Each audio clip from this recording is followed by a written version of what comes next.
everyone, and welcome to this week's edition of the Geeking Out podcast. I am the Athletic Geek, and for the first time in quite a while, we have an artist joining us here on the show. It's been a lot of people have mistaken it as a pure wrestling podcast, just with all the wonderful wrestlers who have been guests. But like I always say, this is a stop for everything geek culture, and we're going to be talking comics and comic art, and talking with somebody who I've really wanted to talk to for a very long time. He was in the Morgan Spurlock documentary about San Diego Comic Con, something that gets me excited for con season, and hopefully we're back on the way to Comic Cons again very, very shortly. A very, very talented artist, and from what it seemed on the documentary, a pretty awesome guy, and an awesome guy for agreeing to do this. We got Skip Harvey. Man, I have them all fooled. Thank you for letting me come on. I guess I'm a better actor than I thought. Hypothetically, I am an artist, yes. Hypothetically. Well, in practicality. Well, I enjoyed your stuff. And, very kind. But we're getting a little ahead of ourselves. The first question I like to ask of all the artists or people that work with the comic books is, what got you interested in just comic books and comic characters to begin with? Well, I mean, I grew up in a really geek-centric household, and I don't think there was ever a moment where I wasn't exposed to that, because like my parents met at, and I tell this story a lot. Obviously, people are tired of hearing it from who know me, but my parents met at the planning committee for the first Star Trek convention in Kansas City in 1976, and the only year that they didn't help put on the con was the year that they had me. And so I grew up at Doctor Who conventions and Star Trek conventions, and my dad built a full-scale replica TARDIS from Doctor Who for my brother and I to stand in at the end of our driveway when it was cold, waiting for the bus. Nice. We used to take it all around the country to Doctor Who conventions, which were even a thing back in the 80s, believe it or not. But so there were always comic books around, and there was always Star Trek stuff and Star Wars action figures. We had it all. I mean, God, I had an R2D2 laundry hamper, and I had the land speeder soap dish and the Darth Vader shampoo. It was just always around, and the first comic I ever remember reading was it was a giant-sized or 80-page giant Batman with the Rainbow Batman. Yes. Yeah, it was my dad's comic because it was kind of faded in my family because like my dad grew up in the 50s and 60s, and so like there was this old archetype of like mothers and grandmothers throwing away their kids' comic book collections when they got older, right? Because it was childish. My grandmother did take them away from my father, but then put them in a safe because she knew he couldn't handle how valuable they were and wouldn't take care of them. So but she let me read them because I was young enough not to, I wasn't gonna try and steal it, and I also wasn't gonna rip it in half. So right. So I grew up on all my dad's. He had a whole huge collection of old Gold Key comics. Nice. I love Gold Key stuff, like the old Magnus robot fighters and stuff. I had like the first like 6 or 7 issues of that from the original run, and all those Gold Key Star Treks, and the UFO, which was that like sci-fi comic that was like an anthology of pseudo true encounter fables or whatever. It's great stuff, just like pulpy nonsense. With the Gold Key Star Trek, I'm unfortunately I don't own any of those. Are those the ones where they actually use like pictures of the cast to tell the stories, or was there art in those? Because I know there's a few of the Gold Key books for like westerns use people instead of art. Yeah, they did. They didn't do that. They did do that for Star Trek comics, but later. Okay. In fact, weirdly enough, one of the biggest artists who did it was John Byrne, which is strange because he's a very good artist. But no, he put out a whole series of Star Trek picture books where he took like behind the scenes production stills or unused footage stills and then made new stories out of it. Really strange. I guess it was just like a passion project. I have no idea why, but they did do that. But originally, the Gold Key Star Treks, they're actually really worth watching, going back and reading. I mean, because like you get them in an anthology book, but they're terrible. I mean, they're so like it was very obvious that they sat an artist down in a room who had never heard of Star Trek, never seen an episode, and was like, okay, here's the basic premise. Yeah, I mentioned some cigar chomping, like guy in suspenders and overweight, and he's just like, just draw the damn thing, and then storms out of the room, and there's a clueless artist there, because like it's so funny, because like half the time, like they don't understand how like Star Trek works. Like you'll see the Enterprise in a panel, but there's flames shooting out of the back of the nacelles, right? And, which that works really well in space. And then like Spock will be like, in one panel he'll be in green, and then in another panel he'll be in red, and like on the same page. And they like either somebody, like whoever did it, was blind, or they just did not give a shit at all. They're a mess, and the plots make no sense. Like there's this one where they fight a Cyclops, and like it's all over the place. But it's worth a read, because it's confoundingly bad. So you mentioned you read a lot of the Star Trek. Mm-hmm. What were, when you read your dad's old comics, when you were kind of old enough to decide, hey, I like this, I don't like this, what were some of the books that you were, that you gravitated towards wanting to collect or buy, or the heroes that you were kind of really connected with? What are some of your favorites? Well, I grew up, I'm always kind of torn between my favorites, because I grew up a DC kid, which is weird for a kid my age, really, because I was born in '81, so Marvel was really the thing back then, and Secret Wars was coming out when I was little, and like Marvel had just had that great renaissance in the '70s with there's Daredevils, that whole era and everything, and but.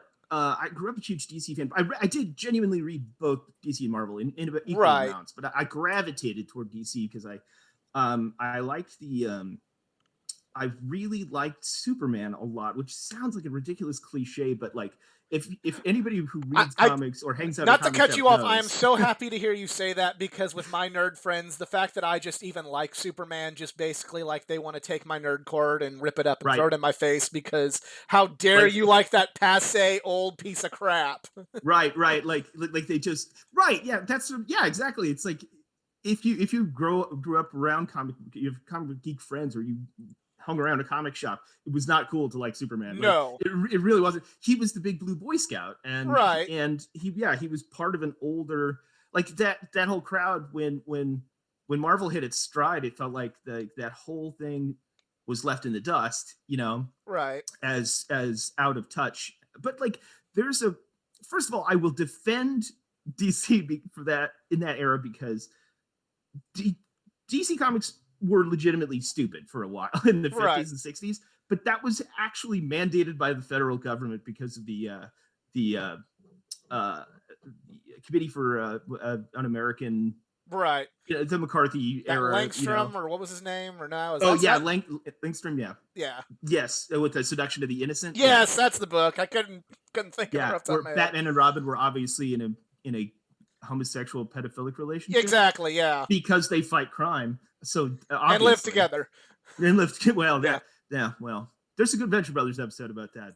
But anyway, we're gonna go off about 1,000 tangents today. That's just going to happen. It's the nature of the beast. Oh yeah, this show is known for two things: talking shop and tangents. Well, I mean, you just summed up podcasting in general, I think. Exactly. It's like by definition, it should be in the byline. I did like the sort of like, I liked Superman because, the fact that he represented hope. The same reasons I like Star Trek. I gravitated toward things that were like, it shows the struggle, but it shows that there's, that shows that there's still hope and optimism in the world. And it's like, people's arguments were always like, but he can do anything. And I'm kind of like, yeah, but the more interesting story is all the things that he can't do. Exactly.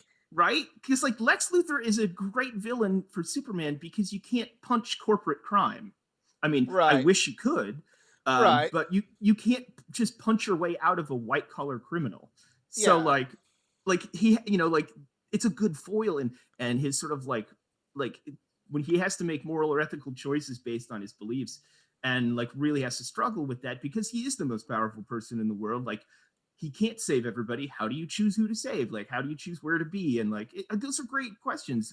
And they were touching on that in the Christopher Reeve movies, Mhm. like with, how Paul Kent passes away with that, or going into my personal favorite Superman story, Superman for All Seasons. It's like not even Good. like there's the best Superman stories don't really always have the best action, which I know kind of counts against it. But like Right. when you hear everybody talk about layers of characters and they're like, "Oh, Superman has no layers," it's like you don't want to gatekeep. It's like you really need to read these because you will see layers upon layers upon layers. Oh But yeah. he's just not cool because Right. we as a community have accepted that Superman isn't cool. Which I think is it's really overlooking an opportunity to tell a good story with good characters. And it's not like he's two dimensional. It's like I always think about it like if you don't know how to make an entertaining Superman story, like you can't fathom why it would be a good one, then you just don't get how to write stories or characters. Right. Like that's it's he. She, I mean, there's everybody knows the bajillion reasons why people think he's lame, but it's the finding ways to tell stories. Like All Star Superman by Oh Grant yes, Morrison. What a fantastic story, and it's still absolutely. even campy in 50s, but it's like what a great story. Hmm. Superman Birthright I like a lot Love too. That's a that. good one. Yeah, there's so many good. I will admit with Superman, like a book is either a home run or a strikeout. Like there's really not a lot of middle ground with Superman in some That's cases. true. Yeah. Um, but all right, we've Uh, defended Superman, and so that always makes me happy. But my other one is my other biggest one is the Flash because awesome. I love the Flash, and he's a fun character to try to. It would be fun to try and figure out how to write too, because people who don't like the Flash are always just like, All he oh, does well, is run fast. all he does is run fast. Do you know what you can do with that? I mean, that's still pretty cool, right? I mean, the man can vibrate through solid objects. It's pretty rad. Yes. But like, the reason I always gravitated toward that was because Central City, the way that the DC universe is set up, like, obviously they have fake cities that stand in for real cities. So I grew up in Kansas City, and Central City is supposed to be in Missouri. It's supposed to be Kansas City. It's like technically, according to one of the role playing games, it's like technically like 40 minutes north of Kansas City. And so like Central City and Keystone City were Kansas City, Missouri, and Kansas City, Kansas. That was sort of the idea. Right. And so I was like, we've got our own, we've got our hometown boy. Yeah. I was really excited. So actually, um, my wife and I, we went to a Chiefs game, and because we're both diehard Chiefs fans, but it was the same weekend that Planet Comic Con in Kansas City was happening. So we ended up figuring out how to do a mashup cosplay where I was Chiefs Flash. So I put the wings on a Chiefs helmet, Right. and and just made the logo the white arrowhead with a lightning bolt through it. And she was the Kansas City Kid. And we did this whole, she had a cape and everything. We did a lot of those like Kansas City sports superhero mashups. I Which just we want to felt point was, that out. Like, I think that sounds cool, and I'm a Denver Broncos fan, so you've got to be, oh, you gotta be. It's got to be cool if you get me to admit that. that's fair. Yeah, I've got some Broncos. Nobody's perfect, but hey, you've got a boy from Lee Summit at quarterback, and that's where my wife and I grew up. So that's Got to at have least something there's going that. for us at this point. At least there's that. Yeah, we at least have common ground there. My But yeah, common ground with the Chiefs has always been, and we're dating ourselves a little bit. Hey, I'm pulling for you when you play Tom Brady. yeah, that's true. Oh yeah, I'm not going to argue that. The most honestly, my wife and I don't know it's a tangent, but my wife and I have this big debate because she's younger than me, and it's like, as a Chiefs fan, what was the most heartbreaking playoff loss? Because that's all we had was heartbreaking playoff losses. That's our sort of entire history, and a lot of people said it was 1995 when the Chiefs were like the number one team in the NFL, and then like lost because our kicker missed 4 field goals within 30 yards and lost to John Harbaugh, the Colts. And then for me, I was in high school in 1997 when the Broncos came into Arrowhead and marched on to the Super Bowl. and completely destroying my sense of purpose and being, and forever. And she thinks it was 2013 when the Chiefs were up 27-0 on the Colts, and we ended up losing because we had 9 starters go out from injury in that game. But so it's a generational debate, yes, right? and we are dating ourselves. But to me, that Broncos loss will always be the one that chipped away at my soul for the rest of my life. Well, it gave me a happy childhood, but I'm sure. but now I'm living in the reality that those times are dead and gone. So I guess karma has a way of working itself out. Yeah, unless you can rent another Peyton Manning type quarterback, it's going to be a little while. It will be, but Yeah. there's always next year. There's always next year. Hey, I'm a Royals fan too.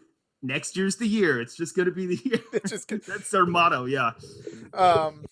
But getting kind of back to the nerd thing, there's gonna be there's gonna be a bunch of comic fans going, when are they gonna stop with this football crap? I know. So okay, you mentioned those are some of your favorite heroes. What made you interested in art, and what got you into drawing, and with the eventual goal of perhaps doing comic art for a living? Well, I always liked the idea of like design and I was always sort of art inclined, I guess. As a kid, I always gravitated toward imagery that I thought was really cool. I adored some of the like comic book covers that came out in the 70s and 80s, and like some of like Will Eisner's stuff, and some of the like I was always intrigued by how to use typography together with visual imagery, and like I always thought it was really it's a fascinating genre to me, like because it's really a uniquely American. It's like that and jazz right, are like the two like uniquely American art forms, and it's like I just gravitated to it. And I never really thought I was an artist until I was doodling a picture of, hilariously, in 3rd grade, I was doodling a picture of the Flash because I was trying to redesign his outfit for some ungodly reason, and some kid just came up behind me and goes, "Wow, you can really draw. That's pretty good." And I was like, "Really? All right." So I kept up with it, and then I my mother was a physical therapist, and so she like for her older patients, she would have me draw out the exercises that she needed them to do so that she could that's print them cool. off and give it to them. Yeah, and so I had a lot of work like working with anatomy and like perspective and stuff, and then a bit the 90s happened, and Image Comics happened, and Rob Liefeld is in 501 Jeans ads, and Jim Lee's pulling down 6 figures, and all of a sudden it's like, wait a minute, I could actually do this and have money. Right, that's new. So wow, it's not like in this, like, you remember in the 70s, Marvel was just using like basically a sweatshop to make on a conveyor belt to make comics. Like, what was it, like Jack Kirby said he found one of his original pages used to cover up a hole in the ceiling in one of their printing rooms. Because I've never heard that story, and you literally just broke my heart. That is terrible. I'm like, oh my God, could you disrespect that man anymore? Like, Jesus Christ, what does he have to do? Exactly. It's like Bill Finger. Like, what more does he have to do? And I love Stan Lee, but even I can admit that Jack got shit on. Oh, big time. I mean, Stan the man. I mean, he served his purpose, his time and place. He's kind of a grifter, but he knew how to sell the medium, and I think that was his biggest. That's really his worth. Stan had this personality that would make you think, "Wow, this is grand," and Jack's great, but Jack be like, "Yeah, okay, sure." Yeah, Jack Kirby would come up with these brilliant things and like, I just created 40 new characters today, and they have this myth that goes back 10,000 years. And then Stan walks in and he's like, yeah, but what if it was purple? And then everybody's like, whoa, you nailed it, Stan. And then, they carry him off like, on a throne. But yeah, anyways, yeah. But when in the 90s, they sold it to you like, wow, comics are hip. They're really cool. Like, I remember that's when that was my childhood. That's when I started reading comics. Yep. And by the end of like 1995, they weren't worth the paper they were printed on. But You know, I didn't know that that. I was always told just hold on to them. Eventually they'll be worth something. well, see, that was the problem. Okay, so that was the darkest. I did a bunch of research on this before. That was the darkest period in the history of comics because, um, even worse than Seduction of the Innocent, because they were printing more comics than they'd ever printed ever, like by tenfold. It was an insane Right. amount of comics because they were selling and they were popular.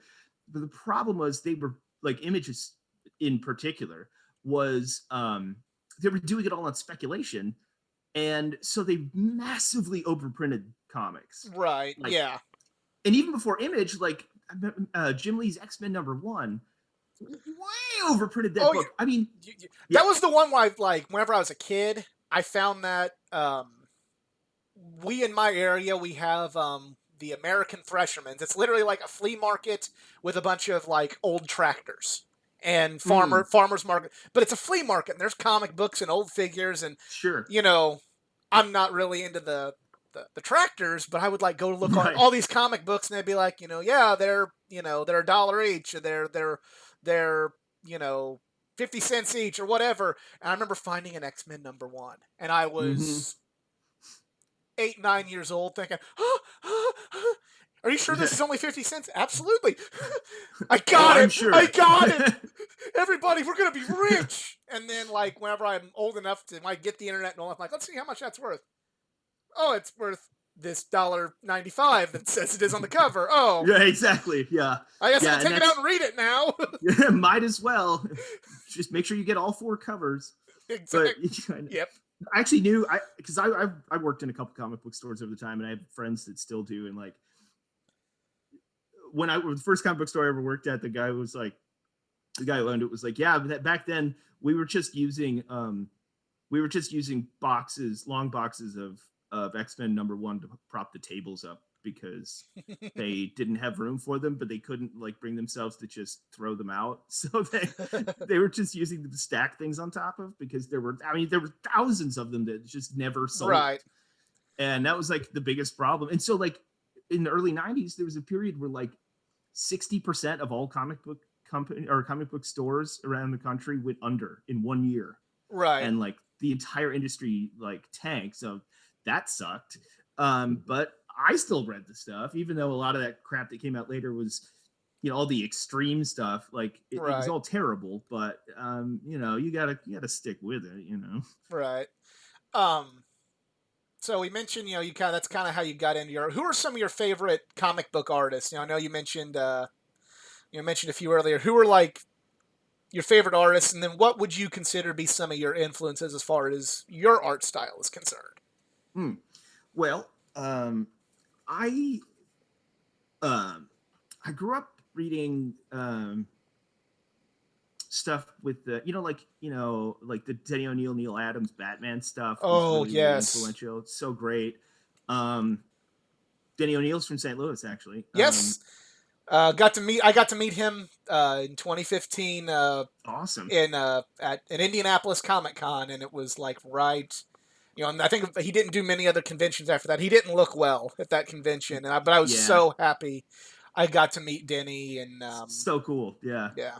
yeah. I met him at a wedding, which was that was a really weird setting. But Okay, okay. yeah, Tangent number 300 for this one. You gotta tell me about seeing Denny O'Neil at a wedding. yeah. He was well. There's my girlfriend at the time. Her roommate was getting married in St. Louis, and um, her fiance was Denny O'Neil's like nephew, Okay. and he never told me that. And so we go, and there's Denny O'Neil sitting at a table, and I'm like, that's odd, because I've been to hundreds of conventions and never even, like, never caught a whiff of Denny O'Neil. Here he is, crushing a shrimp platter, and I'm like, well, this is the best times in it, But I didn't want to be that kid who just like fawned over him, But Right. just polite, say hi, that kind of thing. It's pretty funny though. I mean, I don't know. It's like running into. It's like when I met Jeff Loeb in a public bathroom. It happens. I don't know. That's like one of my last. I've gone to so many conventions. There's still people I want to meet, but then there's like, but I've met Stanley and I've met uh, Kevin Conroy. I've met so many of my big names, like, like two of the only ones left are like Mark Hamill and Jeff Loeb, because I'm Oh such a yeah, big, my favorite comic of all time is Long Halloween. it's good. It's very good. I think he kind of went off the rails later. I don't know. Oh yeah, I went. I will concede that fact, but he's when it comes to Batman, I think he's right up there with O'Neill and Miller and now Snyder, and Mhm. I would put his work right up there with them. Yeah, for a while, but funny story about Jeff Loeb. So I when I after like the year that the Comic-Con documentary came out, I was at Comic-Con, and Morgan Spurlock was there to promote the movie, and I was on a panel for it. But I was also reporting for a website, so I had a press badge, and Morgan Spurlock was hosting a Marvel event, and I was like, "This is really weird. I'm going to go check it out." Which was kind of regrettable because it was a dumb stunt, and like across the hall, I could have gone to see um,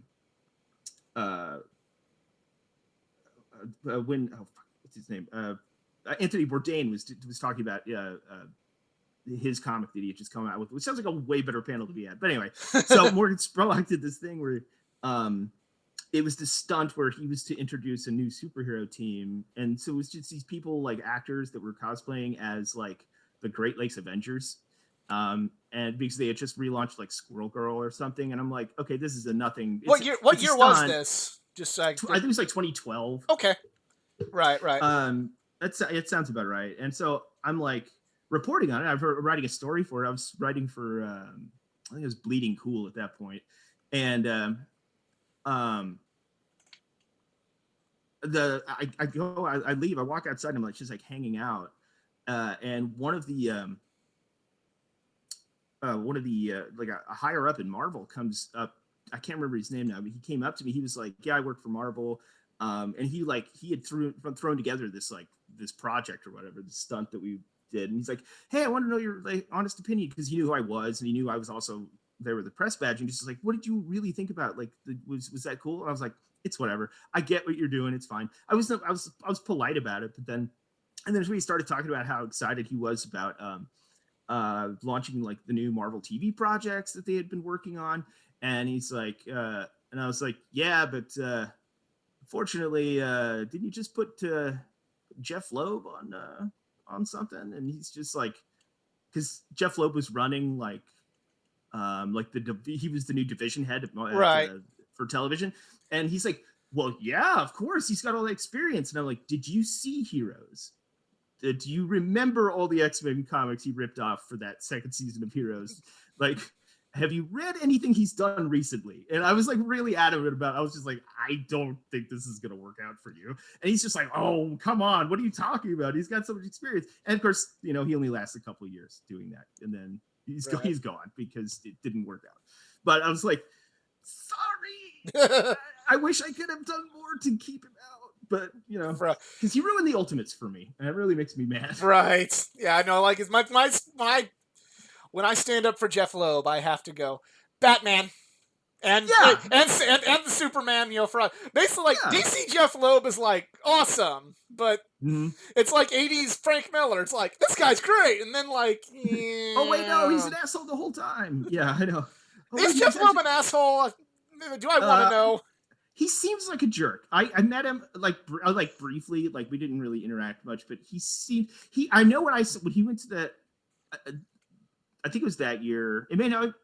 No, it may have been a couple years before that. But when he first took over for the Ultimates after Mark Miller left, he was real snotty about it. Like real, like basically summed up by saying like, Mark Miller ruined these characters, and now I'm going to fix them. And those books were terrible. I mean, and I'm a Mark Millar fan for sure. So yeah, I know. I love his work. That like I actually here's I like the Authority. I liked his Marvel Knights Spider-Man, but here's like the hot take of all hot takes. I liked Ultimate X-Men more than Ultimate Spider-Man. And that's not me saying Ultimate Spider-Man's bad before all the legions of fans come after me, but I was just like, I thought the X-Men were better in the Ultimate Universe. Yeah, I thought it was good. Yeah, like, wasn't that Grant Morrison did that first run of Millar. well, some of that? Oh yeah, Millar I did the guess you're first looking at it. X-Men, then I think the new X-Men was Morrison. Oh, that's right. I New might be X-Men was wrong. I Morrison. might be wrong, but No, I think you're right because I thought he was on Ultimate for a while, but I could be wrong with that. I know he did New X-Men because I have like the first 50 issue omnibus of New X-Men with Grant Morrison. So it's still fantastic right. book. Oh yeah. Yeah. But yeah, so as far as influences on artwork, we're back on track. I guess we went off the exit and we stopped at the coffee shop and found the comic store and found the shopping mall, and now we're back on the interstate. Yeah, that is an actual skill that somehow my friends and I possess. I remember the first time I ever visited Chicago, to not go to a con, but actually like hang out and go downtown. My friend, it was in the middle of winter. My friend and I, because he lives in Iowa City, so I went over to his house and then we went over to Chicago, and we got on the L and we were like, "Where are we going?" I have no clue. We have no idea where we are. Let's just get off here and see where we are. We go down the stairs. To the bottom of the stairs, off the L, giant comic book store. And we're like, I've seen the mountain. This is how like we have our own superpowers now. So yeah, it's apparently a skill. As far as artists go, like I like a weird smattering of different people for different reasons. Like I always really like, for some reason, I know it's just because it was a good Superman run, but I like Dan Jurgens when he was on Superman. Right. I don't think his style really holds up that well now, but like it was great back then. And like, right. I just thought he was kind of a cut above a lot of those guys. And then you know, when you're a kid, everybody loves Jim Lee because you know when he took over X-Men. I still do like Jim Lee. You know, yeah, his work maybe he's not my number one favorite like he used to be, but I still love Jim Lee's X-Men. I love his Batman. His kind of when the New 52 happened, the Justice League. I liked his work there. Oh yeah, his work's great. He's not a great publisher per se necessarily, but his artwork is still top notch. It's really great. And then but I like guys that kind of like think outside the box too. Like I really like Lee Barmayo. He did mostly cover art, but like he did some really great stuff with Batman, and like a lot of his stuff is in black and white, but I think it's so like richly detailed, and like it doesn't feel like a lot of other regular artists you'd see. I get what you're saying, yeah. Yeah, and I really like his approach to like color and like negative space and like shadow and stuff. I think that's really solid. I also like David Mack a whole hell of a lot. Okay. Because his stuff with Daredevil was great, and he read his own book, which eventually just kind of turned into a weird like serialized magazine after a while, but called Kabuki. I don't know if you've ever read it. I have not. It's good. His artwork is fantastic because he doesn't just draw. He also uses gouache, which is similar to watercolor, and he does all this crazy mixed media stuff. Just check out David Mack. There's also a Star Trek book writer named David Mack, but it's not the same guy. So look up David Mack Daredevil or David Mack Kabuki. It's really cool because he's just like, he's really thinking outside the box. It's not just pen and ink and, you know, 4-color offset stuff. It's like crazy painted artwork. And not like you know, Alex Ross or anything where it's like that's just kind of like photorealistic, but like he does some like really creative stuff with gouache, and it's pretty mind-blowing. And let's see, there's just some guys that like I like that, you know, their style I think really sets the tone. Like Frank Miller's Batman Returns or Dark Knight Returns was great then, and and that was really cool.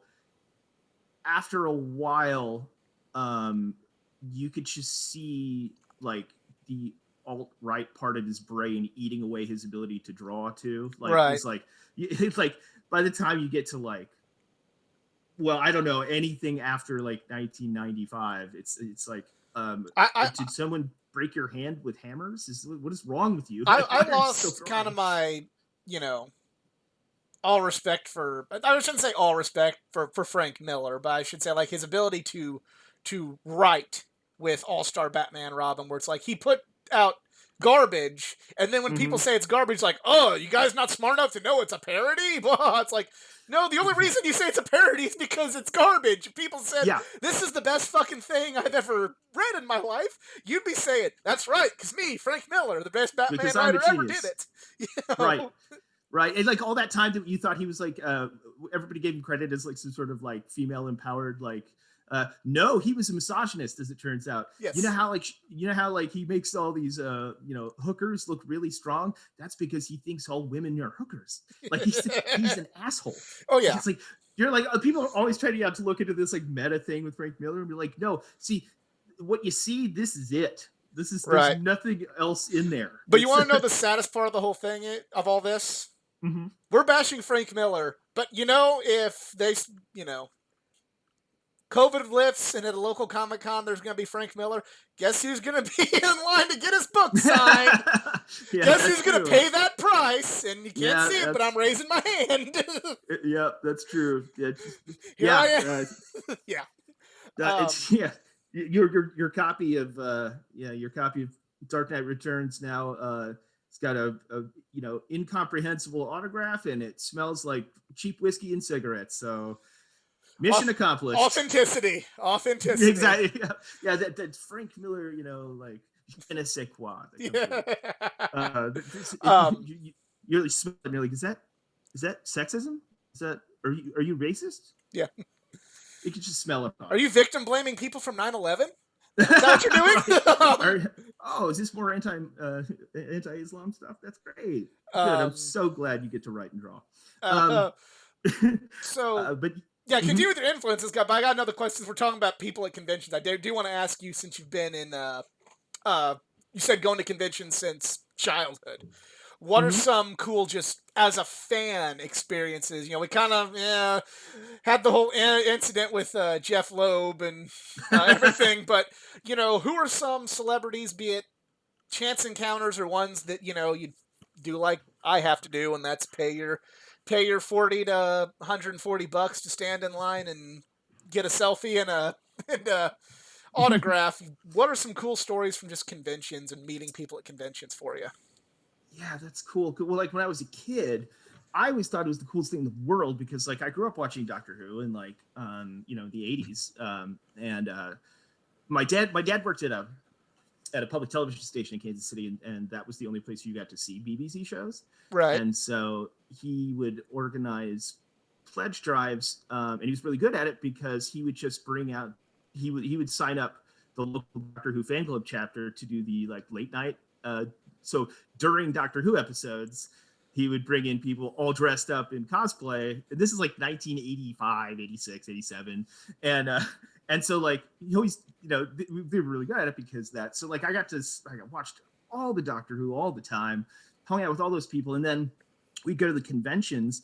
And I was just so used to hanging out with Doctor Who people, I apparently, because I was a little kid, I Right. apparently just started wandering into like the green rooms and like, because my parents helped put it on. So like I kind of had access to a lot of places that most people I think attending wouldn't, and I didn't know the difference. So I would just kind of wander into like the green room where I could hang out with like the Master, the Right. original villain from it was the second Master, but Anthony Ainley, and like I'd hang out with a bunch of stars from Doctor who would then like, because I was a little kid, they just like pick me up and throw me in the air, and then like they give me candy and stuff, and I was like, this is the greatest thing ever. But if you try to tell that to someone at your elementary school, they're very puzzled and then punch you. So like I never really got to like show everybody how fun that was or how cool that was, because like that was not cool at that point.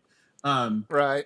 And so like they would there were a few times they would call me out by name. I'd ask questions at panels. I'm like a 6-year-old kid, and they're like, "Oh, I know you." And then except that they kept Anthony Ainley, who played the Master, kept calling me Skips because he didn't understand why that was a name at all. Right. So it was that got kind of awkward. But yeah, so like it was that, and then I remember like meeting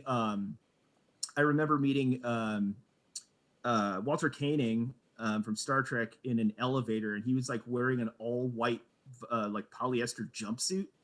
That was awesome. And we hung out and talked because I was getting a little kid, and they don't seem to mind fanboying out if you're like an 8-year-old or whatever. Right. So I It's hung when out you with get to him. our age, it gets weird. Yeah, exactly. Right. Yeah. Yeah, exactly. So yeah, like I would always like weasel in with people like that, and then they'd like take us all out to dinner and we'd hang out because like uh you know if you're a little kid and somebody and your little kids are like I love your stuff, they happen to be a lot friendlier than than Right. yeah, exactly. But somebody our current age does that, um and they accept the drooling a lot more than when 40-year-olds do it. But and then I remember it was a big year one time that there were a couple of great years in the Kid City Comic Cons where my dad was put on Gene Roddenberry's security detail, Well, that's and so cool. they picked him up from the airport in uniform, uh, with phasers and everything, and then took him to the convention. And then my mother, my mother was she'll she will not be talking about this, but my mother was like, you know, she was like a barfly or a groupie, but Right. for conventions. And she Huh. was just like always the girl, like the girl that would hang out at cons. And she was just kind of always there at every con. And she just wanted to be with the older people putting on stuff that she liked.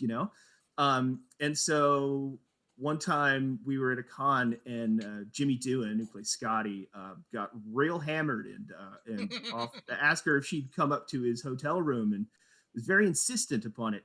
Um, I It's still unclear if he knew she was 15, but it it was a thing that happened, and she politely declined, mostly for well every reason. Right. Uh, but she said other than that he was nice. Um, but there's a lot of those kinds of stories. And then when I got older, it was how cons are. I mean, Oh like yeah. especially in San Diego, like the first time I ever went to San Diego, I stepped on Seth Green, because he's like 3 foot tall, and I literally like bumped into him and didn't. I turned around, I bumped into somebody and turned around expecting to see a human being, but then doing that like almost like cartoon like thing, right? Then I have to look down. Oh, it's Seth Green because I'm 6'4" and he's whatever, and so I turned around and for a second I thought there was no one there, and because I Oh was looking dear. eye level, and then I'm like, oh, sorry, man. You know, my dad did that with Conan O'Brien and almost knocked him over Oh my once. God. Yeah, it was on the street, like outside of the convention. Oh shit.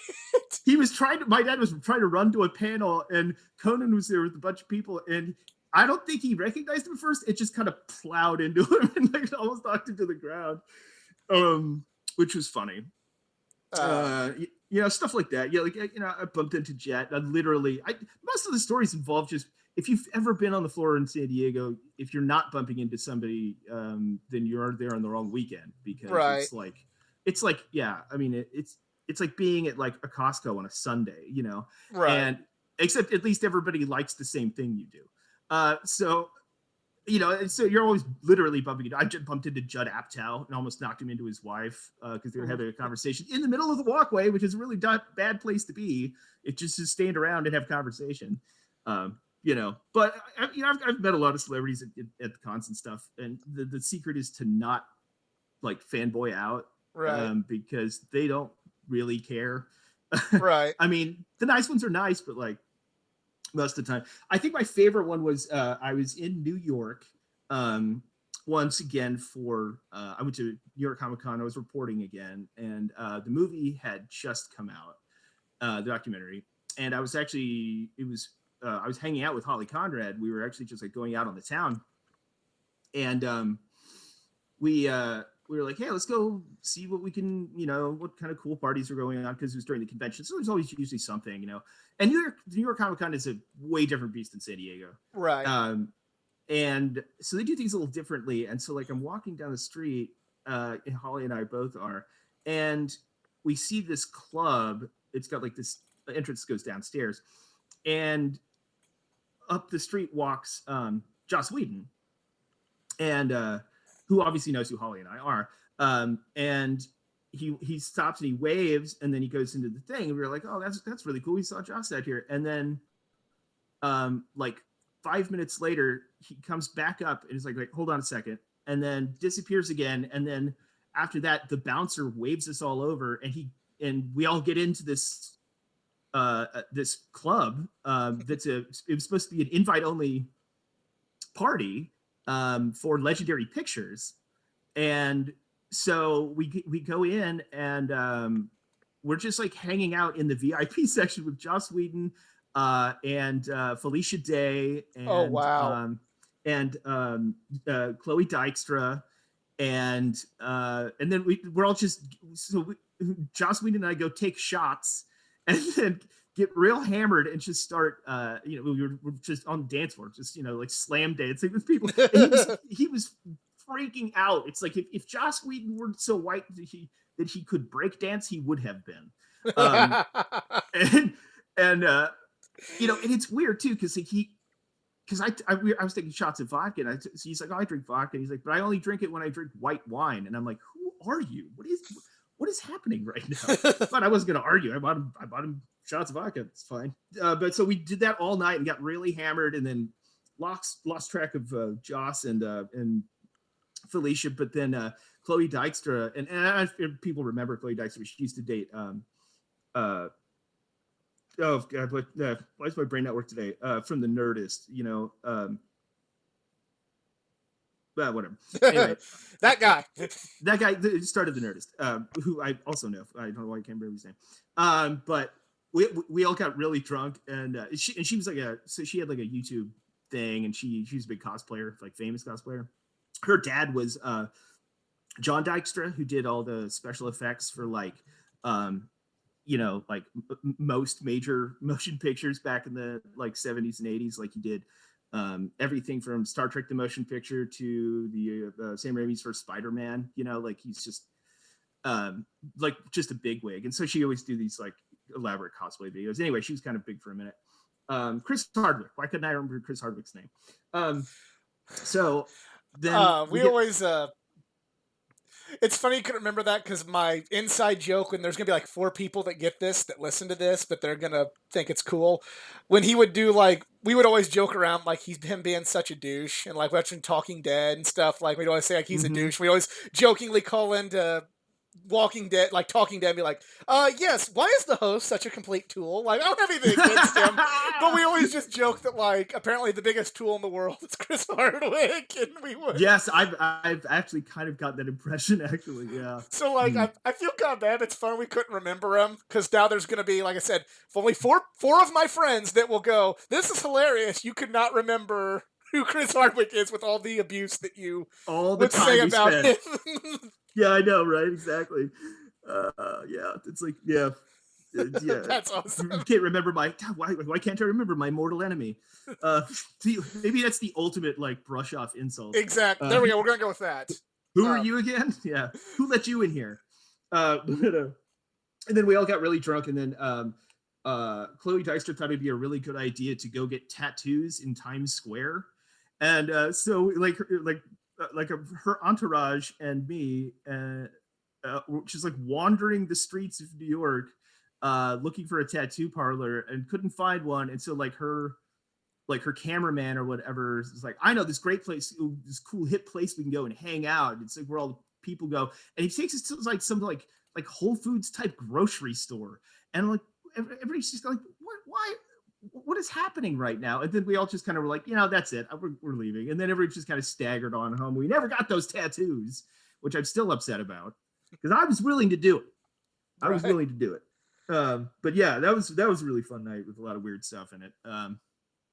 Oh, actually, oh God, this is the bad. Okay, so there's I have a friend.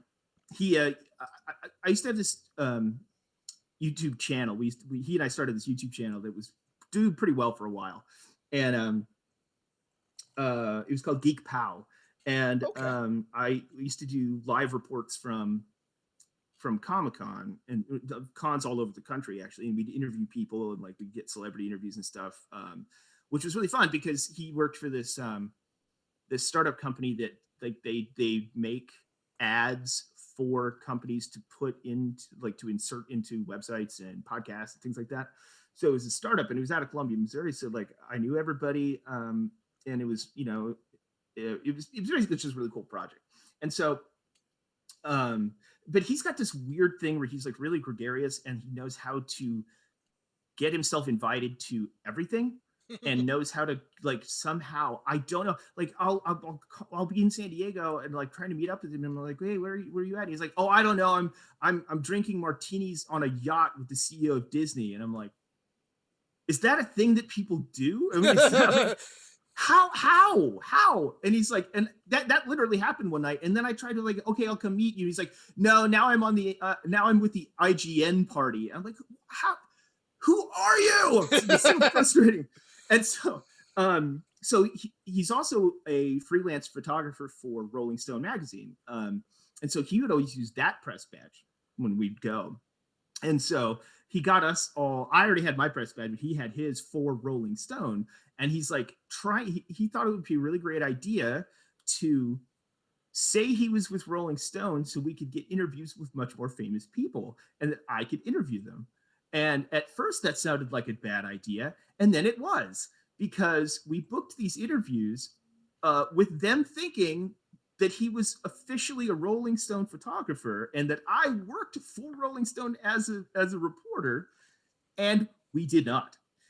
So I did that. He sets this interview up, and I'm kind of nervous. And he finally gets an interview with Ron Perlman. Oh my God. I'm like terrified because it's Ron Perlman, right? And I'm like, is this gonna be weird? I have to pretend that I'm a professional that works for Rolling Stone, so I had to like lie the whole time. And so we do this interview. He's like the nicest person in the world. He smells like Old Spice, but he's like the nicest person in the world, and like really, really genuinely sweet. And I'm like trying to ask him questions like I would imagine Rolling Stone would ask. And we're filming the whole thing, and it goes on for like 40 minutes. And he's like, he's genuinely excited. And he's like, man, I can't wait to tell my mom I'm going to be in Rolling Stone. And oh, like, no. No, why would you? And so I was like, yeah. And then we left, and then we pack all our stuff. We left, and we're like, kind of like stunned because like, what are we going to do? And then Corey's like, hey, we're not going to be able to use any of that, are we? I'm like, no, we're not. We're not going to be able to use that or show it to anyone ever. So that was sad, and I ruined a man's day. Like one of the nicest celebrities I've ever met. Well, not Rolling Stone. I'm sorry. So that was a bad one. I was really embarrassed for that one. The worst part was glorious like, story though. It was good. It was very funny. I felt so bad. I was like, I can't even watch Hellboy anymore. I get embarrassed. I can't even it's like if he looks me in the eye, he'll know. I just can't do it. You just say you got fired. Just say you got fired. Yeah. I'm freelancing. That's what it is. We got fired from Rolling Stone, but we're freelancing. Is it all right if we use this on our YouTube channel? We'll just dub over the part where we say Rolling Stone. and so I felt really badly too. And then the dumbest part was like our YouTube channel started doing really well, and I had a show on it called Comic Pro where I would break down like I did a 10-part series on the history of the DC multiverse, or I would just geek rant angrily about Zack Snyder or whatever, and then it was doing really well. I had like a couple thousand subscribers after only like a year, and with like almost no advertising, and then one of the other divisions of that company, they were editing something else for a different show that I wasn't involved in, and they accidentally used footage from Warner Brothers without citing it, and so Warner Brothers like threatened to sue and put like a cease and desist on that one video, and so the people that owned the company freaked out and shuttered the entire division of web content creation, shuttered all of our channels, and deleted all of the videos that were already up, all of them for every channel, including ours, and then deleted all their databases. And so like I cry, I'm like, hey, I used to have this show and it was cool. And then I'm like, I'd show you, but it doesn't exist. It's like saying I have a girlfriend in Canada because I can't even prove to anyone that it exists. I managed to save like 4 episodes that I downloaded myself, and so that's all that exists of like 2.5 years worth of work. Oh, and I was like, I know. So it's like, it's really, really frustrating to like have to start It's over funny you again. mention that because like I have some other friends through like the wrestling portion of this channel, that put great like video essays about wrestling, and they use footage, and it's Mhm. great. But then it's like every time I see them, I'm like, watch like I hope this doesn't get claimed because as soon as like WWE or when they use the Japanese footage, TV is shy like does a copyright like goes on Oh yeah. copyright crusade. It's like they're just in a tower sniping all these channels I like. Oh, I know. It's like quite litigious. Those wrestlers, I hear. Yeah. Well, it's kind of Well, like with the Disney. companies at least, yeah. Yeah, with like Disney or Lucasfilm, where they're just like, if you have a stray thought about a Star Wars character, they knock on your house with hired goons. Yeah. So it's yeah, it's really bad. Um. Uh, I know, and it's funny too because I know it's a tangent. I'm sorry, but Oh, I actually this is great though. This is good stuff. I actually do have a current podcast. It's in this vein. I actually have a current podcast because like I we moved away from Columbia where I was producing all those videos and stuff because my wife got a job in Southern Oregon. She's a meteorologist, and Okay. I work in TV too. It's sort of like it's my job, but like I Yeah. don't really consider it a career. It's just what I do, and everything. All this rest of this is my job, and so like it was the first time in a long time that we just didn't know anybody, and we were working in the morning shift, so we didn't know anybody, we didn't have anything to do, um and so I was like, I got to get to do something creative again. So I came up with this idea where like I wanted to do, because I know a lot about Star Trek, so I came up with this idea to come up with a podcast that was like a true crime podcast, like a serious one, but about Star Trek villains. And Nice. so yeah, so I did, and I've been making it, I still make it, but like I was doing this whole thing and I'm like, yeah, this could be big. Then I was like, no, because even just uttering the word Star Trek out loud causes Paramount lawyers to descend from black helicopters into your apartment, with SWAT teams. Right. And so, like, I realized after doing all this work for like a year on it that like I would never be able to monetize it. I don't have a problem with like you putting the disclaimer and stuff because there is a specific disclaimer, but that they make you do. But I will never be able to I'll never be able to advertise it Right. like through regular like monetary channels, and I'll never make money off of it, and I'll never be able to really put money into it, and I'll Right. never be able to tell anybody it's real except through word of mouth. And so I'm like, why am I doing this again? And I'm like, well, I got to do something. Right. So yeah, That so that and I can say that yeah, is my channel in a nutshell. Why am I doing this? I gotta do something. got to do something. Yeah, I mean, and I'm slowly working on my second book, but because I We'll talk more about your books, but right, okay, sorry, I I'm, do I'm gotta. going Oh, on you're too long. fine. I do want to ask. Did you ever get formally trained for art? Or was it just something you had a knack for and you did it from there? Like, did you go to college to study art or anything like Mm-hmm. that? Okay. Yeah, I did. I did a lot. I mean, in high school, I got recruited by. I went to a small high school because I moved when I was in like eighth grade or whatever. But I got recruited by Hallmark, and they lobbied really hard, but they're not really very. They're more of like a crank it out. We don't really want creatives. We just want people who can execute what we tell them, kind of thing. And so Right. I really wasn't interested in that. And then I wanted to go. I was recruited by the Savannah School of Art, which is a really renowned one, and the Kansas City Art Institute, which is really great. And I used to tour all the time, lying to them that I was a prospective student, even though I knew I could never afford to go. And because it's awesome, it's an awesome place. And so I didn't get to do all of that, but ended up going to Truman State University in Kirksville, Missouri, because it had a new. It was only one of two schools in the country that has had visual communications as a major, because I also was really interested in graphic design, and I used to do a lot of logo design and stuff. And so this one was like the whole program was, we're going to teach you how to do graphic design, but we're also going to show you how to paint and how to 3D animate and how to everything in the visual spectrum essentially. And so like I got to do a lot of more illustration and a lot of multimedia stuff, and that's where I learned how to do. This is 2000 and 2001. I'm learning to do Photoshop and HTML and coding and stuff. It was really great. So I tried to get a big smattering of art training in there. But I always drew, and I always wanted to do illustration as a thing. And uh, you know, at that point, I thought I was like, well, I'm probably not going to be a comic book artist, but I'll still keep drawing, you know. And I used to make portraits for people, and like, I just do. They always look like comic book drawings, of course, because Right. that's what I did. But yeah, so I did a lot of that, and then it took a long time, but I, uh, I never knew what I wanted to do until I finally figured it out, and then I put it all together, and then I did a lot more illustration classes and things, and then I spent way too much of my 20s drinking and not thinking about my future. So, um, so so how did you go to college, you study art. How did the opportunity to be part of the documentary come along, and what was that whole process like?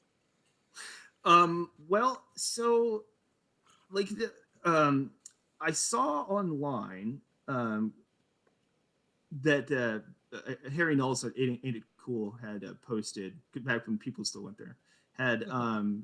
posted that they were doing open auditions for the documentary, and I a couple years before that I had actually uh, I wanted to go take a portfolio to Comic Con to at least hear opinions Mhm. and suggestions and hopefully not destroy me. Um, and I had chickened out. I was there and I was like, I'm not good enough. And like right before I was supposed to get called, I was just like, no, I'm leaving, and I took off. And I always regretted it because I knew I needed to take more chances. And so like when that documentary came up, I thought to myself, I was like, the only good things that have ever happened to me are because I took really weird chances. And so I wrote an application for for the audition, and at the time my pitch was that I told them my backstory and my parents, and it was my parents' 30th wedding anniversary that year, and since they got together at a con and put on cons every year for many years, how perfect would it be to like go with me to Comic Con for their anniversary while I try and get my portfolio seen? And I was like, so I pitched it as a whole family affair. They really liked the idea. And they got back to me pretty quickly, and they wanted me to film an audition, like an actual video. And so I brought my parents. I worked at a TV station at the time, and so I brought my parents in and recorded on the green screen. We were like, we were we put up an image of the transporter room, and I have my parents give their pitch about like like their past and everything. And I told them, I was like, I want to do this artwork. I really just want to take a big chance and take a swing at it, even if I'm not good enough. And then I had the guy that helped me direct it.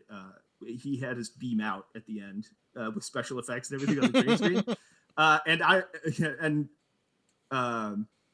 so that I didn't hear anything back for a long time. And then I was actually standing in a mud pit at Bonnaroo when I guess I got signal miraculously, and I got a phone call from one of Morgan's like producer friends. He's like, "We loved your audition tape. We think this is perfect. That was probably the best audition tape we had. No one has ever used special effects in an audition tape before." And I was like, "Hey, that's something. All right, cool." And then so like Innovator. I and I think I was tripping when he called me, but that was clear. I was clear enough that I was like, I think this is a positive thing. Uh, and so then I was like really excited, and I started like man, if I make the final cut, it'd be so cool. Like he's like, yeah, we whittled it. He told me they whittled it down to like 50 people or something at that point. But I was like really excited because like 3,000 or more had applied. And then um, I'm I'm with my roommate at the time. We're cosplaying for the premiere of the movie Predators, the Rodriguez written sequel. Right. And we're in the movie theater, and my phone lights up from a New York number, and I'm like, oh, that's weird. I bet I know what that is. So I ran out into the lobby. I've got camouflage paint all over my face and a fake machine gun, which they don't like in movie theaters anymore, by the way. No. And believe it or not. And it was Morgan Spurlock, and he calls. He's like, we'd like you to be part of the movie, and I was like super excited, and I was just like, he's like, yeah, do you have any questions, or like, can we do anything? It is like, what do you think about it? And I'm like, I completely blanked, and I was just like, I really liked Super Size Me, and he's like, okay, cool, maybe I'll send you a DVD. And then it just got really awkward. And then he's like, so what are you doing right now? And I was like, I'm in full face paint and cosplay in the middle of the afternoon watching Predators. And he's like, see, that wouldn't make sense. I was like, okay, good. Now we're on this. Now that we're back on the same page. That's just, it's funny because like, I love the story because it's like, you don't have any like, and then we hit it off and whatever, we're best friends. Like, you're literally like just a nerd getting like the biggest club of his life, doing nerd things. Like, doing nerd stuff. Yeah, absolutely. Yeah. It's a lifestyle, baby. Oh yeah. There's no pretense here. So what is Morgan like? Like, how much time did you spend with Morgan Spurlock? He's obviously a very, very world-renowned movie maker. Mm-hmm. From your perspective, like, what's he like to work with, or for whatever you did with him, what's he like? Honestly, one of the nicest human beings I ever met. Like, awesome. At least with me, yeah. Like with me and everyone I knew, like, he was genuinely like really approachable and really nice. And I got really lucky because when I lived in Columbia, we still have, but it's True False Film Festival. It's the world's second largest documentary film festival, and the movie we had just shot the movie, and he was premiering it, and he premiered it in Canada at the Toronto International Film Festival, but the American premiere was going to be it was in Austin, Texas at the raw cut was in Austin for what was it called, Fright Fest? I don't know. They have that horror film festival or whatever. But anyway, but because it was a documentary, I lived in Columbia. I worked for the film festival. We got to where Morgan, we made it the headlining movie because because I was in it. I was local, and Morgan makes documentaries, so it was like this perfect marriage. And he came out and we hung out for like a week. It was just like him and his kid, and we were just like, we were at the festival, so we got to watch a bunch of movies together, and we went and we found all the best restaurants, and then like I babysat his kid for a while, and like it was he got to he just came over, he got to hang out with my dog, and that's it awesome. was great. He was like he's genuinely a very, very nice person. Awesome. Yeah, very glad to hear that about him. Yeah, not that I thought he was rude, but it's just like I've had people on here, and I've had like, so what was it like getting to work with this big name? And I've heard some, he's okay, and then I've heard this guy was a jerk. It's like, so it's good to find, I'm always happy when I hear that someone meets somebody that's big and they're a good person on top of that. So he was genuinely really, really nice, and like, because he would call just to see how we were doing sometimes, and like that's cool. And he like when I finally published my own book, like he was one of the first people who bought it, and he posted a bunch of pictures online of him with my comic, and like he was really nice, and he used to like follow me on Instagram and like all my Instagram posts, and like he just seems like a genuinely nice person, and he was I was kind of surprised by that because during the filming, because they were doing different crews in different locations, like I didn't see him at all during the filming until like we actually got to San Diego, and we actually got to like meet him and sit down face to face. But like until then, it was just like, oh, he's one of those detached, like he's not really involved or whatever, and it's just point and shoot, and then he'll figure it out later. But no, he was actually really, really engaging about it, and like he gave me a shout out on Jimmy Kimmel Live one time, and I thought it was pretty cool. And I actually, and we actually remained friends for a long time after that. Like I used to like text him to call him for a couple years after that. And he would always interact with me, and he was always very, very, very kind. And his son's pretty cool. And Awesome. yeah, I mean, 100% will recommend. He's Awesome. he's a good. He seems like a good guy, and I know he had his own. He's had some, public problems recently, I guess. But Right. every interaction I had with him was always really, really positive. Very nice person. Awesome. Um, so you're getting ready to do the documentary. You're Mm-hmm. going to Comic Con. Uh, you always hear about things like documentaries and reality TV and such. They manufacture moments, stuff like Sure. that.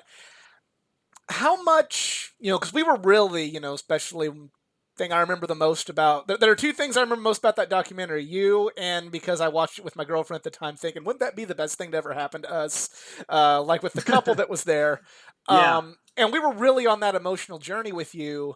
Um, you know, what's it like, kind of going through such a roller coaster of you're here, you're at Comic Con, you're an artist, you're faced with the greatest opportunity, but then maybe not getting the results that you were looking for. What's it like having, dealing with that when there's a camera crew around you? Yeah, that's weird. It's very weird. I mean, they followed me around for like 2 weeks before we ever even went to Comic Con. You like getting footage of like what I did during my regular life, and like while I was still working on my portfolio, they would shoot a lot. There's a lot of footage they never used, but yeah, it was surreal and bizarre, and um, like the crew I had was awesome though.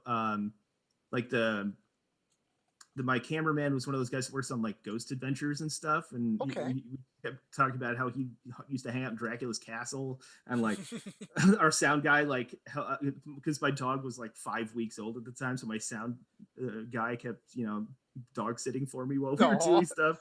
Yeah, it was really sweet, and so like it was weird because you kind of get to know them. You go on this kind of like ride. And the best part about my crew was that nothing was really like engineered.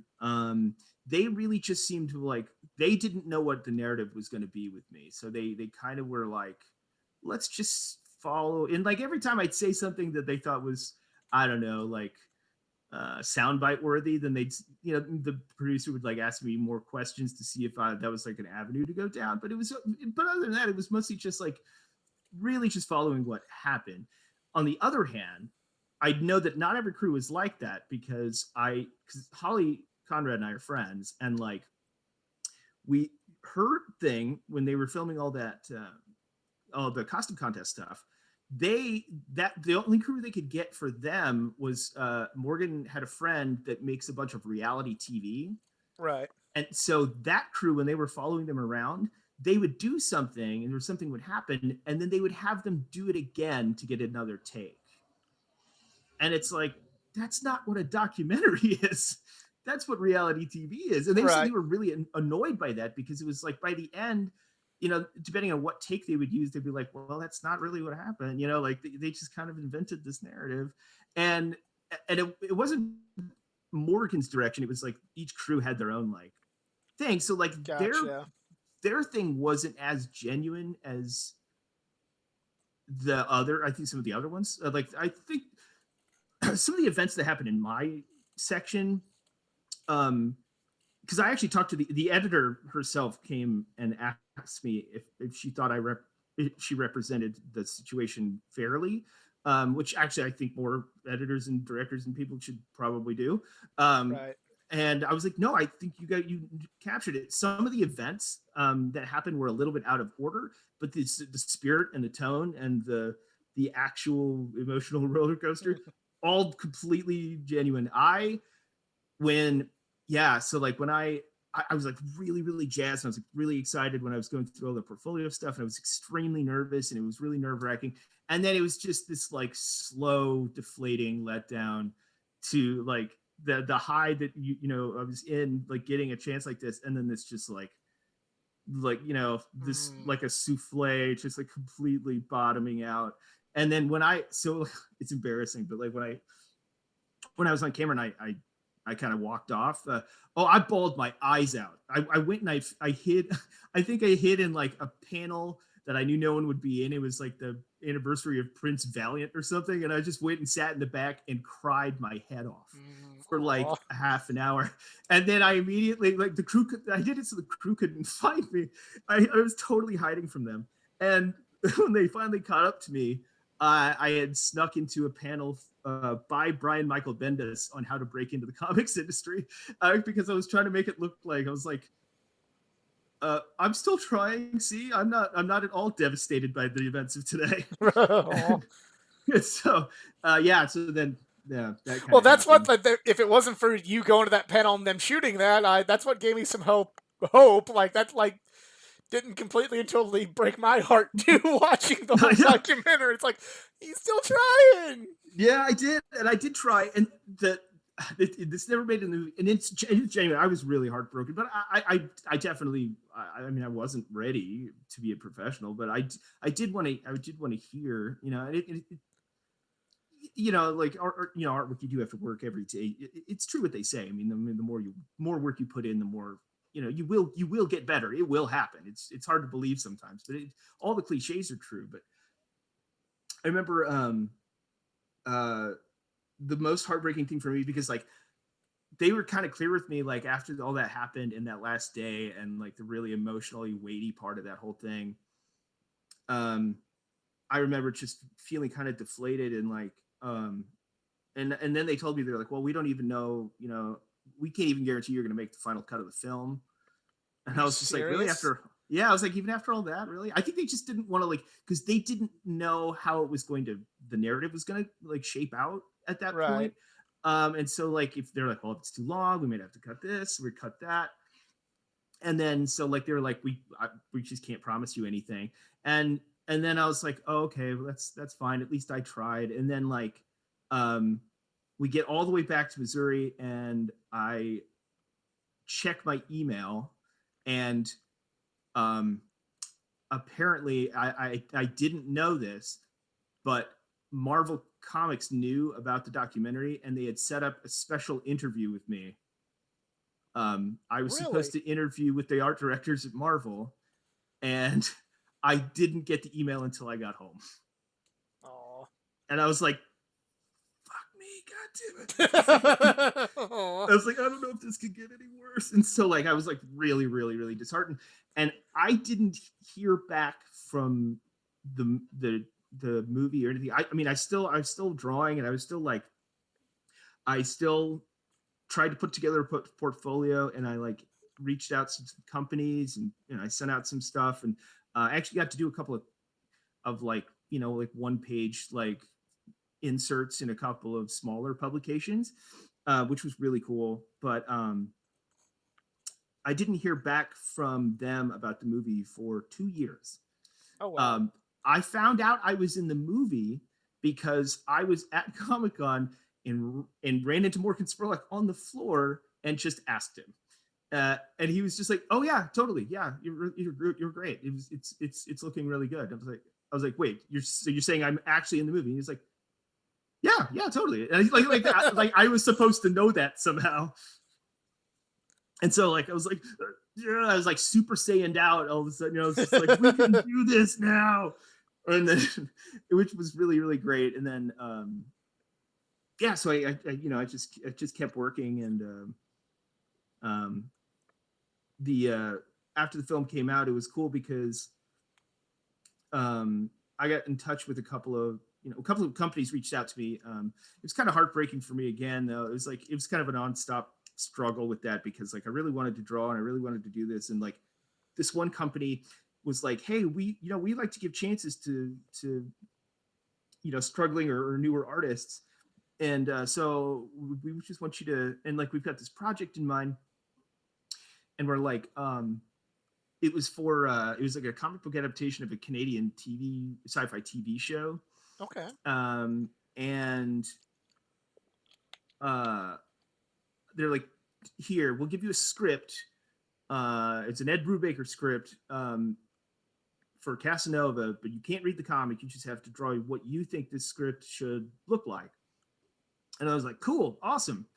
And so I drew this. I took a couple weeks and I drew out this thing. I like blocked it and used like photo references and I was to make sure it all looked, worked.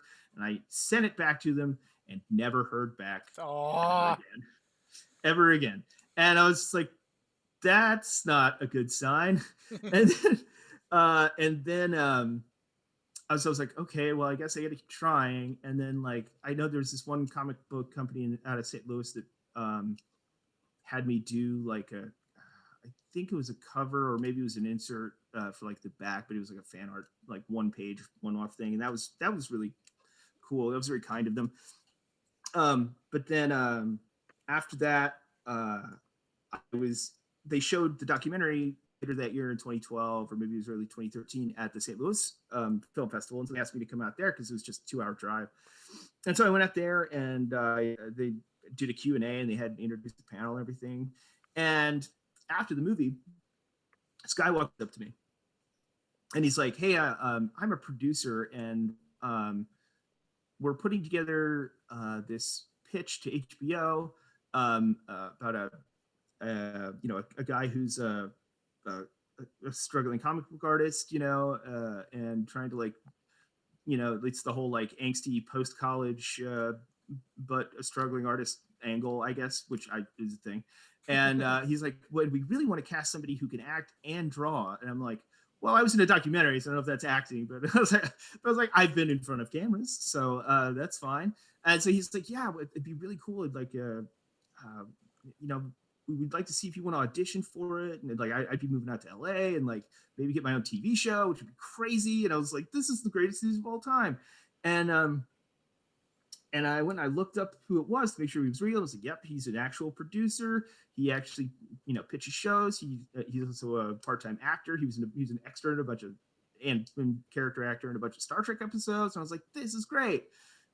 This is going to be really cool. And I was waiting to hear back from it. Turns out his name is Stoney Westmoreland, and he just got many years in prison for child porn. Oh, so my God. That didn't work out for me either. Okay, I gotta ask now. Just I'm getting my heart broken all over. I'm sorry. You're fine, but like, just what keeps driving you? If like for me, like I mean, I hope I'm not coming across that like in a sarcastic or rude way, but like, oh no, you've dealt with so much heartbreak. What keeps driving you to doing art? As more with the hopes and dreams of becoming a professional artist, for drawing for Marvel or DC or Dark Horse or what have you. Like this is pretty much like the equivalent of me realizing I'm not playing football for Notre Dame much more, or playing football anywhere past high school. Like, like eventually I'm like, well, time to start thinking of something different. But you did keep with it. You have a published comic book. You did get to work in the industry. What kept motivating you? Because I can say right now, I would have, either given up or said, well, this is just going to be a fun thing, but not you. So what kept you going? Well, I mean, I'm acutely aware that I'm not as talented as many people. That's not a delusion that I have. But I really, I thought about it, like, what if, years from now, when I look back, like, what will I have, what will I say that I've done, and what would I say that I've been proud of? And and also, like, if I gave up on stuff like that, I feel like I'm not being true to really who I am, because this is really, I mean, I've literally been doing this kind of thing since I was like a toddler. Like this has been my entire like identity. And so like, if I didn't contribute to that and do the best that I could, I don't think I could live with that without feeling like, like empty, I guess. And like I wasted all of that time. And also there are some good things about it. Like,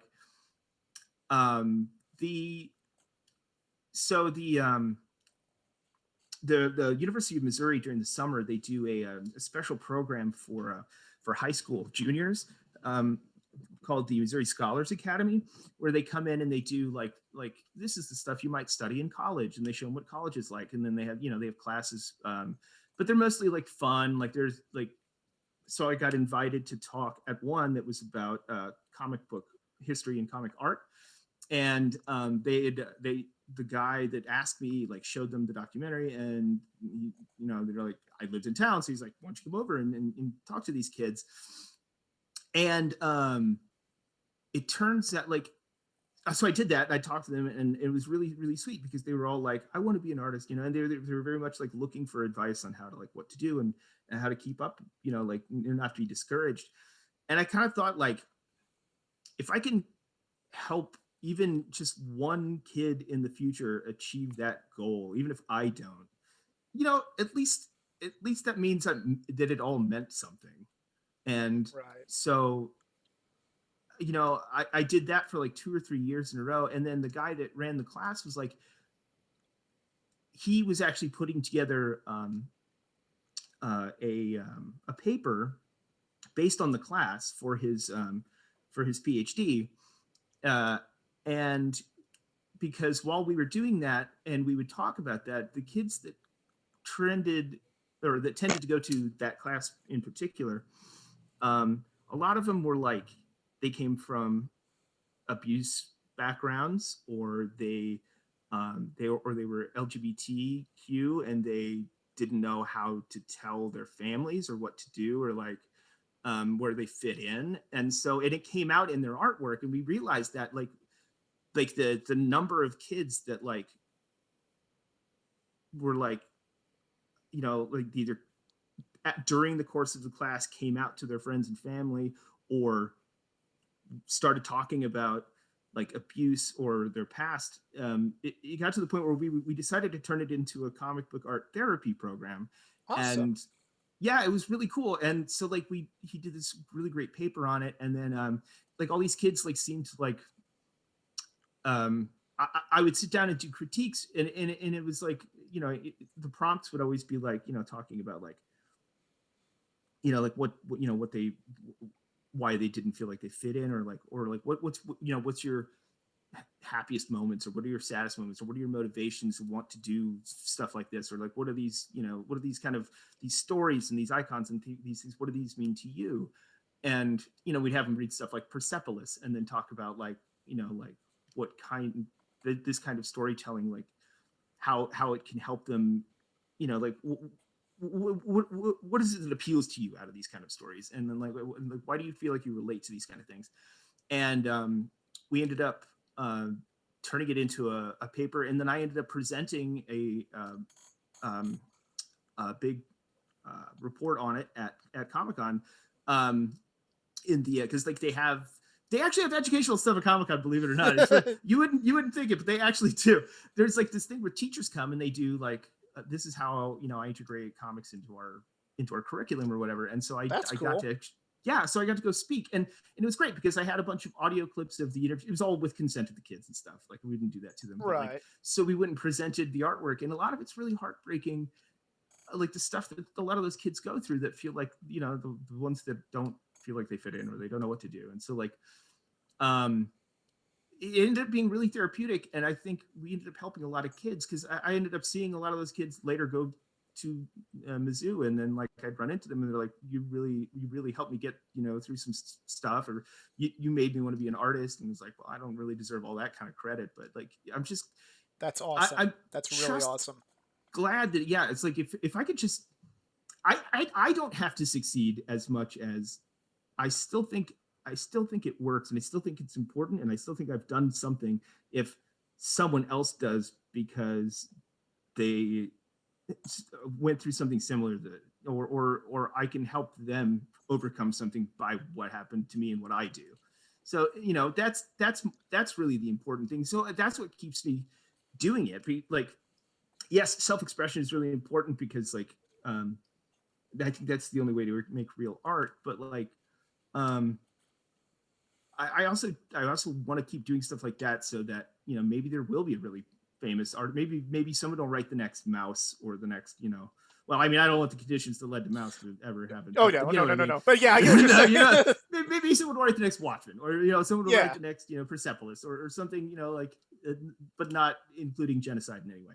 And if that, maybe somebody makes the next Scott Pilgrim. I don't, just if that happens, and I had in any way, shape, or form some small part in that, I feel like at the end of the day, I can look back and be proud of it. That's awesome. And you definitely have made an impact because you stuck with me for all those years since I saw the.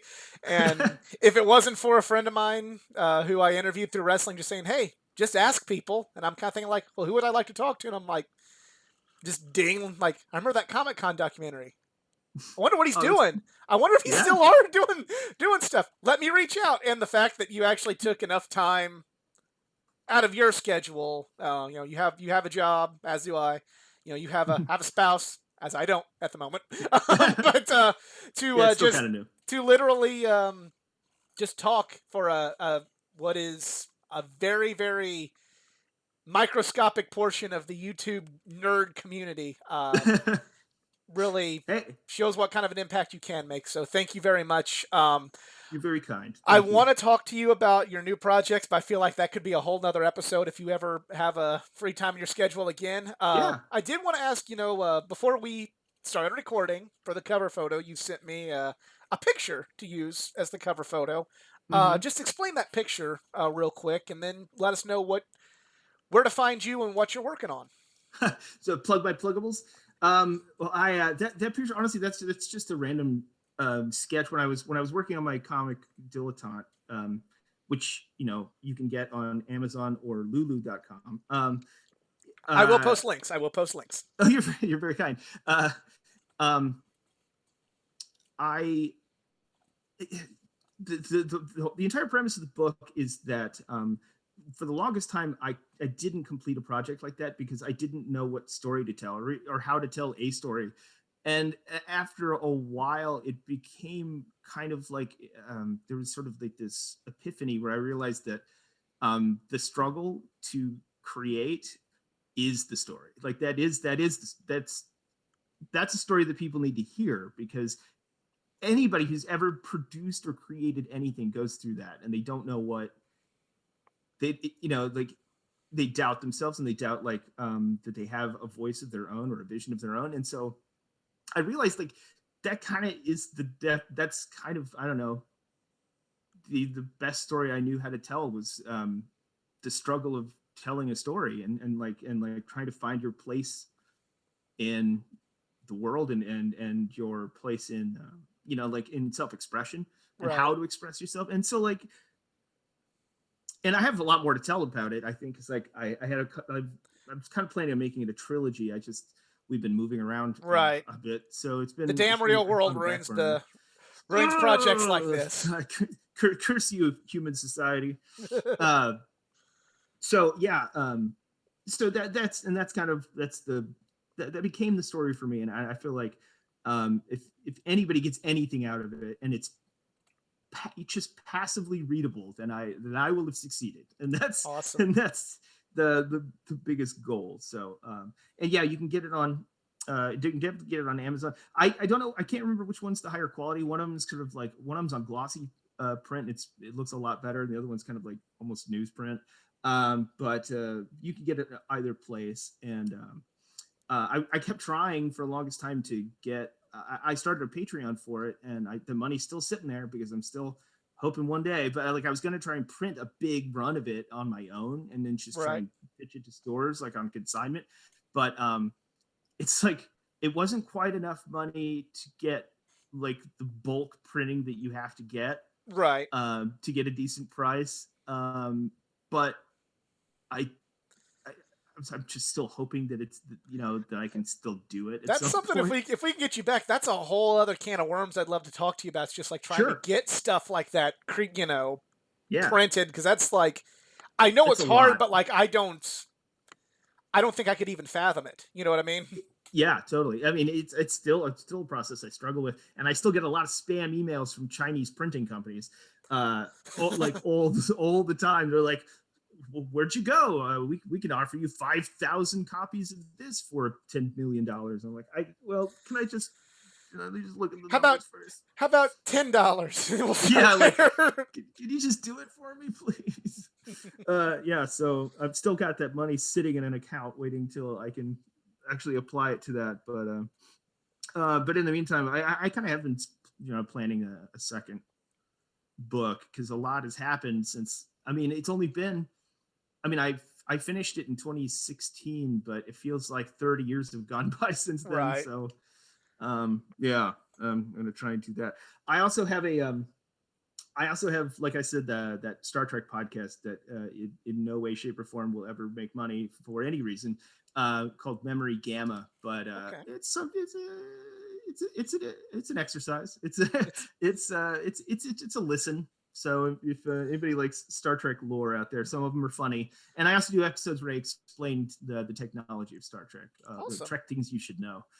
I'm kind of a So casual Trekkie, so I'm sure like this might open my mind a little bit more. So maybe you watch some more Deep Space Nine. Then maybe that's my legacy, is pumping more Deep Space Nine into the lore. Okay, now see, I'm kind of an original series or a next gen guy. So I haven't seen. Just wait. Just wait. Okay, challenge accepted. Give it. You gotta get through the first couple of seasons of DSI, but once you get there, you'll realize, like, and this is not a hot take, it's the best Star Trek. It just is. And it's good. It's very, very good. In fact, it's due for a rewatch. I've actually been Twitter, Instagram, anything real quick? Yeah, on Twitter I'm at Harvey Skip, and I'm just Skip Harvey on Instagram. Okay. And then